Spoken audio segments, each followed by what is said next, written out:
글로벌 비트 시간입니다. 산타가 서서히 손을 반갑게 흔들고 있는 듯한 뉴욕 증시의 모습입니다. 한 주를 시작하는 월요일 산뜻하게 3대 지수가 모두 오르면서 마무리를 했는데요. 무엇보다 반가운 점은 AI주를 중심으로 투심이 다시 올라오고 있다는 점일 겁니다. 보통 산타랠리 기간으로 12월 26일부터 1월 초까지의 기간을 이야기를 하곤 하는데요. 일단 조금씩 상승의 기류가 깃들다 보면 연말 랠리를 좀 기대를 크게 해봐도 되지 않을까라는 기대감까지 커지고 있는 상황입니다. 네, 크리스마스가 껴있는 12월 넷째 주, 이번 주 첫 거래일이었고요. 말씀 주신 대로 산타 랠리가 조금은 일찍 찾아온 게 아닌가 하는 기대감을 키웠던 간밤이었습니다. 월요일 미국 증시의 흐름 자세하게 살펴보시죠. 3대 지수 일제히 상승으로 진행이 됐습니다. 오늘은 S&P 500 지수의 아웃퍼폼이 나타나고 있죠. 0.6%대 반등이었습니다. 6,900포인트 선에 거의 근접하면서 마무리하려는 시도가 있었고요. 나스닥 지수 역시도 0.52%의 강세로 23,420선의 거래를 마치고 있습니다. 지난주 후반에 나타냈던 강세를 빌드업해 나가려는 시도를 이번 주 초반에 나타내고 있는 미국 증시입니다. 특히나 오늘 장에서도 AI 관련주들이 일부 그 강세를 주도해가는 움직임들이 나타났었는데요. 특히나 엔비디아, 오라클, 마이크론 등의 종목들 뒤에서 살펴보겠지만 오늘은 강세를 주도했습니다. 하버포드 트러스트에서는 여러 종목들에게 가파른 하락세가 나타나다가 지금은 이것이 저가 매수의 기회로 여겨지는 듯한 분위기다라고 평가를 하고 있습니다. 당분간 이 기업들의 실적이 지금 강하게 나타나고 있기 때문에 이러한 추세가 이어질 거라는 진단까지도 함께 전해주고 있습니다. 그런가 하면 오늘 빅스 지수가 빠르게 하향 안정화되고 있다는 점도 우호적이죠. 오늘 4%대 추가 급락을 하면서 14.28선대를 가리키고 있는데요. 이게 지난 8월 22일 그러니까 약 4개월 만에 최저 수준을 찍은 겁니다. 산타랠리에 대한 기대감이 변동성 지수를 안정화시킨다는 진단도 나오고 있습니다. 그런가 하면 간밤에 스티브 미란 연준 이사의 발언에도 주목을 해볼 필요가 있겠습니다. 연준이 내년도에 금리를 추가로 내리지 않는다면 경기 침체를 초래할 위험이 있다라는 경고를 내놨습니다. 특히 가장 핵심적인 리스크 요인으로 실업률 상승을 들었고요. 이번에 3차례 연속 금리를 내렸기 때문에 당장 50bp 인하를 할 필요는 없겠지만 실업률이 오르게 된다면 연준이 내년에 적어도 2번 정도는 추가 금리 인하를 단행해야 한다라는 주장이 나온 겁니다. 참고로 스티브 미란 이사의 임기는 내년 1월에 종료된다는 점도 체킹이 필요합니다. 그리고 오늘 상품 시장에서는 금과 은 가격이 나란히 사상 최고치를 경신하기도 했습니다. 내년도 추가 금리 인하에 대한 기대감 그리고 베네수엘라 지역에서의 지정학적 긴장감이 고조되고 있는 영향입니다. 금은 이런 상황 속에서 대표적인 해지용 안전자산으로 여겨지죠. 오늘장 1.8%의 강세, 이제 4,470달러 선 고지를 눈앞에 두고 있는 상황. 그리고 은 가격의 경우에는 금의 가격 흐름을 어느 정도 트래킹한다라는 특징이 있습니다. 올 들어서 은 가격 130% 가까이 치솟고 있다라는 추세 눈에 띄고 있고요. 금과 은, 이 양대 귀금속 모두 1979년 이후 최고의 한 해를 2025년에 보내고 있습니다. 자, 그렇다면 이제 연말이라서 모든 월가 하우스들이 하나둘씩 이 연말 목표치를 제시하고 있는 가운데서 이제 정말 많은 IB들의 목표치가 전해지고 있습니다. 그래서 쭉 모아서 정리를 좀 해보려고 하는데요. 가장 높은 목표치를 제시하고 있는 하우스는 오펜하이머입니다. 존 스톨츠퍼스 전략가가 8,100포인트로 제시를 하고 있고요. 가장 낮은 수준을 보더라도 뱅크 오브 아메리카에서 7,100포인트, 여전히 업사이드를 제시하고 있는 모습들을 확인하실 수가 있고요. 그 밖에는 도이체방크가 8,000, 그리고 모건 스탠리가 7,800 정도 수준을 내다보고 있습니다. 그러니까 평균치를 내보자면 7,629선으로 제시가 되고 있고요. 그러니까 11.6%의 추가적인 업사이드를 월가 전반적으로 내고 있다는 겁니다. 그러면 만장일치 낙관론을 제시하고 있다라고도 볼 수가 있는 것이죠. 그러다 보니까 간밤 블룸버그 측에서는 이렇게 모두가 한 목소리를 낸다라는 것은 역발상이 필요하다라는 신호다. 이런 지적을 제기하기도 했고요. 인터랙티브 브로커스에서도 비슷한 얘기를 했습니다. 만장일치 의견은 이미 반영된 것이나 마찬가지다. 예를 들어서 내년에 연준이 금리를 추가로 내려줄 것이기 때문에 유동성 유입에 대한 기대감에 이렇게 IB들이 높은 목표치를 제시한 것인데 그는 이미 선반영이 됐다. 이런 주장들을 하고 있는 겁니다. 다만 기업들의 현재 실적 추정치가 매우 높다라는 점을 감안했을 때 이러한 낙관론이 마냥 부당하다고 치부할 수만은 없을 것 같습니다. 이런 블룸버그라든지 인터랙티브의 코멘트 등은 그만큼 내년도에 리스크 요인들을 우리가 잘 보면서 투자 전략을 잡아가야 된다라는 필요성을 강조하는 코멘트로 이해를 해봐도 좋을 것 같습니다. 히트맵을 열어서 섹터와 종목들의 분위기도 확인해 보도록 하겠습니다. 오늘장 엔비디아가 1.49% 강세를 나타냈습니다. 어젯밤에 들려왔던 호재 2월 중순부터 중국의 H200 칩 출하하는 것을 목표로 하고 있다라는 뉴스가 전해졌습니다. 총 출하 물량은 5천에서 1만 개 정도의 칩 모듈, 이게 H200의 개수로 따지자면 4만에서 8천 개 정도, 4만에서 8만 개 정도의 칩에 해당한다고 볼 수가 있겠습니다. 이 출하 기대감 여전히 남아있는 변수가 많습니다. 미국에서는 허용을 해준다 하지만 중국에서 그것을 받아들이게 될 것인가 이것도 미지수기는 합니다만 일단 오늘 시장에서는 긍정적으로 작용이 되는 모습이었고요. 지난주에 호실적을 발표했던 마이크론 오늘도 지난주에 이어서 4%의 추가 강세를 연출하고 있는 모습입니다. 특히나 오늘 오라클의 주가 강세 역시도 눈에 띄고 있죠. 3.4%대의 급등, 웰스파고 측에서 비중 확대 의견을 재확인했습니다. 최근 이어져 왔던 AI 비관론, 거품론 등으로 인해서 지금 저평가돼 있다는 진단이고요. 투자자들이 리스크 요인들에게만 과도하게 집중을 한 한편 지금 오라클에게 남아있는 긍정적인 요소들이 이 주가에 제대로 반영되지 않았다는 진단을 내립니다.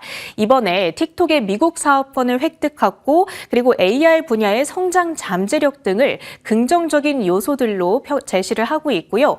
목표 주가는 $280 수준입니다. 약 50% 정도의 추가적인 업사이드를 내다봅니다. 알파벳도 이슈가 있었죠. 이 빅테크 기업들이 컴퓨팅 용량 그리고 전략 캐파를 확충하기 위해서 이 너도나도 비용 투자를 늘리고 있는 상황입니다. 간밤에는 알파벳이 데이터 센터 기업이자 에너지 인프라 기업인 인터섹트를 47억 5천만 달러에 인수하겠다라고 발표를 했고요. 이를 통해서 데이터 센터도 키우고 그리고 여기에 필요한 전력 용량도 더 늘릴 수 있을 것으로 진단이 되고 있습니다. 구체적으로는 구글이 2027년까지 400억 달러를 투자하기로 했던 텍사스 지역의 데이터 센터 단지에 이 인터섹트가 아주 중추적인 역할을 해줄 것으로 지금 예상이 되고 있는 상황입니다.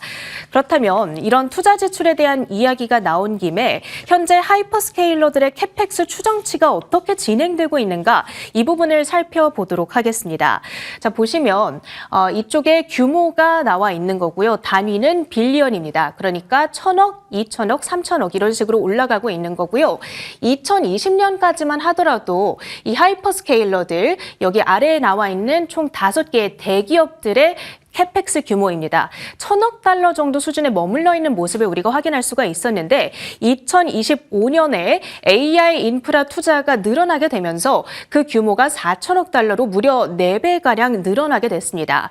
그리고 이제 앞으로는 어떻게 될 것인가? 이것이 AI 투자에 있어서 아주 중추적인 힌트가 될 텐데 2026년에서 2028년까지의 추정치가 5천에서 6천억 달러 밴드로 제시되고 있는 모습을 여기 여기 있는 이 차트들을 통해서 확인하실 수가 있습니다.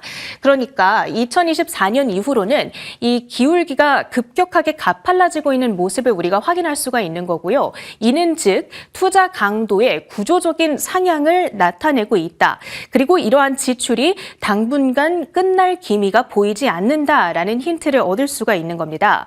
캐펙스가 연쇄적으로 돈을 퍼뜨리는 구조 안에서 수혜주가 누가 될 것인가, 그리고 누가 수익을 빠르게 끌어올리는가, 이 부분을 선별하는 것이 투자자로서 우리에게 주어진 과제가 되겠습니다. 간밤 미국장 안에서 두드러졌던 특징주들 조금만 더 보면서 마무리해 보도록 하겠습니다. 먼저 파라마운트 이슈인데요. 이 워너브로의 인수 제안을 수정해서 다시 보낸 것으로 나타났습니다. 파라마운트의 CEO가 데이빗 앨리슨이죠. 그리고 이 사람의 아버지가 오라클의 공동 창업자인 레리 앨리슨입니다. 그런데 레리 앨리슨이 404억 달러의 자기 자본 조달에 대해 개인 보증을 제공한다라는 소식입니다. 본래 워너브로가 파라마운트의 인수 제안을 거절했던 이유가 자금 조달의 신뢰성 때문이었는데 이러한 문제들을 좀 해결시켜주지 않겠느냐라는 그 의도가 엿보이는 대목이고요. 오늘 이 소식에 따라서 워너브로와 파라마운트의 주가는 3%대 급등했던 반면에 넷플릭스의 주가는 1%대 쉬어갔습니다. 퍼스트솔라의 갑작스러운 급등세도 눈에 띄었죠. 알파벳의 인터섹트 인수, 그 수혜주로 부각을 받고 있습니다. 퍼스트솔라는 인터섹트에 태양광 모듈을 공급하고 있는 아주 핵심적인 서플라이어로 자리하고 있고요. 지금 상당한 규모의 공급 계약이 이제 2027년 이후로까지도 진행 중인 건들이 많이 남아 있습니다. 그러다 보니까 이번 건의 핵심 수혜주로서 오늘 6.6% 뛰어오르면서 $280 대를 돌파한 채 거래가 됐습니다. 자, 이제 안 그래도 전력이 모자란데 트럼프 행정부 측에서 미국 안에서 진행 중인 모든 해상폭력 사업에 제동을 걸었다. 이런 소식이 들려왔습니다. 국가 안보에 대한 위협을 이유로 들었고요. 이에 따라서 미국 안에서 최대 규모의 해상폭력 프로젝트를 담당하던 도미니언 에너지가 급락세를 나타냈습니다. 그 밖에도 이 덴마크 에너지 기업인 오스테드의 주가가 12% 넘게 급락하기도 했고요. 도미니언 에너지는 3.7%의 마이너스, 오늘 S&P 500 하락률 상단에 자리하기도 했습니다. 이어서 주요한 외신 헤드라인들로 이어가겠습니다. 2026년에 월가의 긍정적인 전망들이 속속 나오고 있습니다. 그런데 월가의 예스맨들이 늘고 있는 걸까요? 올 한 해를 쭉 들여다봤을 때 각각 다른 기관에서 전망치를 내놓았을지라도 그 추세는 비슷했다라는 분석이 나오고 있습니다. 월가의 편향 현상이 목도가 되고 있다라는 이야기인데 이렇게 올 한 해 동안에 각 기관에서 내놓은 각각 다른 수치임에도 불구하고 V자 추세를 보이는 것은 동일하게 나타나고 있죠. 자, 그런 만큼 내년에 대한 긍정적인 전망을 많이 내놓는다고 해서 시장이 반드시 낙관론으로 흘러가지는 않을 수도 있다라는 경고의 목소리가 블룸버그 통신에서 나왔습니다. 자, 이러한 월가의 편향 현상 가운데에서 우리가 투자의 중심을 찾아 나가는 노력이 좀 필요한 2025년의 말이 아닌가라는 생각이 듭니다. 자, 오늘 살펴볼 세 가지 키워드. 트럼프 대통령이 골든 플릿이라는 미국 해군의 새 선박 건조 계획을 밝혔습니다. 중국이 계속해서 압도적인 해상 전력을 유지하고 있는 상황 속에서 미국이 어떻게 해상 패권을 다시 가져올까에 대한 고민을 여실히 하고 있는 결과물, 과연 그로 인해서 자극받을 수 있는 종목들은 어떤 것들이 있는가까지 살펴보겠고요. 우주 방산 테마는 점차적으로 커지고 있죠. 그런 가운데에서 기술력을 가지고 있는 소형주 가운데 주가가 좀 많이 오를 수 있는 종목이 뭐가 있을까? 이런 종목들을 탐색하는 움직임도 발빠르게 일어나고 있습니다. 자, 그리고 앞서서 체리네커도 전해주었습니다만 알파벳이 인터섹트를 인수함으로써 전력, 데이터 센터의 수직 통합을 꾀하고 있다는 내용까지 들여다보도록 하죠. 첫 번째 블룸버그 통신의 기사입니다. 트럼프의 골든 플릿이라는 계획이 발표가 됐는데요. 기존 함대를 현대화하고 소형 그리고 다목적 함정의 대량 증강을 목표로 하는 새로운 계획이죠. 이 미국산으로 설계를 하고 중국을 견제한다는데 그 골자가 있는데 새 전함 클래스 FF의 건조 계획을 들여다보겠습니다. 2028년 진수하는 것이 목표고요. 15,000에서 2만 톤 급의 대형 크루저형을 뛸 가능성이 높다라고 이야기가 되고 있습니다. 그리고 그 안에 들어갈 무장은 어떤 것들이 들어갈지 구체적으로 조금 더 발표가 명확하게 나와야 되겠습니다만 아무래도 함정이기 때문에 미군 안에서 그리고 미국 안에서 그러한 것들을 모두 전담할 수 있는 종목들이 뭐가 있을까라는 아이디어로 이어가게 되죠. 자, 다음 장 이어서 살펴보시면요. 골든 플릿으로 인해서 좀 영향을 받아갈 수 있는 방산주들을 정리를 해봤습니다. 그리고 최근 한 달의 추이까지 들여다보겠는데요. 최근 한 달 동안 대표적인 방산주라고도 할 수 있는 이러한 종목들의 흐름이 나쁘지 않았습니다. 대표적으로 이번 골든 플릿의 핵심 수혜 종목으로는 헌팅턴 인걸스가 꼽히고 있는데요. 최근 한 달 사이의 주가는 15.2% 지금 나열된 종목들 가운데에서는 가장 탄력적인 움직임을 보였습니다. 핵심적인 개발 주체라는 점에서 주목할 만하고요. 다만 미국 안에서 선박을 건조할 수 있는 능력치 자체는 굉장히 많이 낮아진 상황이기 때문에 다른 국가와 협력 과정에서 또 한 번 랠리가 일 수 있다라는 부분 참고하셔야 되겠죠. 자, 제너럴 다이내믹스도 조선 부분에 강점이 있고요. 한 달 동안의 주가는 아주 큰 움직임은 아니었습니다만 2.14% 강세였습니다. 그 밖에도 로키드 마틴, 노스롭 그루먼, ITX, BAE 시스템즈 같은 전반적으로 대표적인 방산주로 언급되는 종목들이 이번 골든 플릿의 핵심 수혜 종목으로서 언급이 되고 있는데요. 그 가운데에서도 무기 시스템 쪽을 보신다면 로키드 마틴과 ITX를 보실 수가 있겠고요. 노스롭 그루먼 같은 경우는 인프라 시스템을 공급하는 데 능하다. 그리고 BAE 시스템즈 같은 경우는 국제 조선 그리고 파트너십을 맺을 가능성에 집중을 한다면 충분히 주목해 볼 만한 종목이다라는 아이디어로 연결될 수 있겠죠.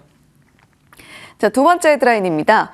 우주 방산 테마가 계속해서 커지고 있죠. 간밤에도 로켓랩이 또 한 번 주가의 급등세를 시연을 했는데요. 어제 이 시간에도 전통적인 방산주와 시장에서 주목을 받고 있는 새로운 항공우주 방산 관련 종목들 정리를 해드렸습니다. 자, 이번에는 사이더스 스페이스라는 기업과 미국 미사일 방어국이 실드 프로그램 수주자로 선정했다라는 보도가 있었는데요. 사실 어떤 대규모의 계약을 구체적으로 맺었다라는 내용은 아니고 다수 수주자 중에 하나로서 향후에 경제 입찰에 들어올 수 있다라는 라이센스를 받은 정도다라고 생각을 하시면 되겠습니다. 이 사이더스 스페이스가 어떤 기업일까요? 지난 한 주 동안 12.6% 주가가 급등하는 모습을 보여줬습니다. 나스닥에 상장된 소형주고요. 우주 방산 기술 위성 제조 그리고 AI 솔루션까지 제공을 해낼 수 있는 기업이기도 합니다. 리지셋3라는 제품을 가지고 있는데요. 이 나사 프로젝트와 론스터 데이터 홀딩스에 납품을 한 이력이 있고요. 위성과 AI 실적면을 좀 낼 수 있지 않을까라는 기대감을 가지고 있는 부분입니다. 실드 진입으로 인해서 골든돔 공급망 포지셔닝을 가져갈 수 있다는 것은 사이더스 스페이스에게도 상당한 강점이 될 수 있을 텐데 다만 이 사이더스 스페이스 말고도 상당히 많은 중소기업들이 들어가 있다는 부분은 참고하셔야 되겠고요. 소형주로서 현대전의 성장 섹터 안으로 편입이 되게 된다면 방산수주로 인해서 밸류에이션 리레이팅이 2배에서 5배까지도 가능할 것이다라는 전망이 나오고 있습니다. 다만 최근의 실적을 들여다봤을 때 수주계약 공시가 나오더라도 마진율 자체가 굉장히 낮게 나왔고요. 수익성 문제는 사이더스 스페이스가 해결해야 될 주요한 과제 중에 하나가 되겠죠. 자, 이러한 우주 방산, 새로운 소형주의 등장 속에서 우리가 지켜볼 만한 주요 언급되고 있는 상장 기업들 살펴보겠습니다. 사이더스 스페이스 외에도 부주 앨런 해밀턴이라는 종목이 있는데요. 시스템 엔지니어링, 사이버 영역에서 강점을 보이고 있는 중소형주입니다. 바이오셋은 고속 위성통신, 그리고 방위 센서, 전자전의 중요성이 날로 커지는 상황 속에서 충분히 주목을 받을 만한 종목이다라는 의견도 있으니까요. 함께 참고해 보시면 좋겠습니다. 자, 마지막으로 올해 탄력을 받은 우주방산 관련 종목들도 살펴보겠는데요. 로켓랩은 올 한 해 2배 이상 올랐죠. 플래닛랩 그리고 AST 스페이스 모바일, 인투이티브 머신까지 모두 마찬가지였습니다. 가장 상승 탄력이 좀 더뎠던 종목이라고 할지라도 150% 넘는 상승 탄력을 보여줬는데 자, 이러한 종목들도 앞으로 스페이스X 상장뿐만이 아니라 민간 우주 산업이 커진다라고 한다면 충분히 주목받을 만한 종목이니까요. 지속적으로 체크해 보시면 좋겠습니다. 자, 마지막입니다. 알파벳 데이터 센터 에너지 인프라 개발사인 인터섹트를 현금 47억 5천만 달러에 인수한다라는 소식이고요. 핵심적인 것은 인터섹트의 부채까지 승계를 한다라는 점입니다. 2026년 상반기에 딜 클로징을 목표로 하고 있는데요. 이 인터섹트라는 기업은 미국 내에서도 이미 다수 기가와트급 발전과 데이터 센터 프로젝트를 개발, 건설하고 있는 기업이기도 합니다. 기존에 이미 지어졌던 데이터 센터 관련해서는 알파벳이 추가로 인수하지는 않기로 했다라는 내용도 살펴볼 수가 있는데요. 알파벳의 코멘트를 주목해 볼 만하죠. 이번 인수가 AI 확장에 필요한 거의 포화 상태의 전력 수요에 대응하기 위한 것이다라는 이야기도 함께 전했는데요. 지금 관련해서 인프라 기업들이 기존에는 부채 발행을 많이 하지 않았는데 최근 들어서 많이 하고 있다라는 통계도 나타나고 있습니다. 하지만 그 기업 채권이 상당히 잘 팔리고 있다라는 분석도 있으니까요. 이러한 내용들 참고해 보시면서 태양광, 풍력, 청정에너지 관련 종목들도 지속적으로 체크해 보실 필요가 있겠죠. 글로벌 비트 전해드렸습니다.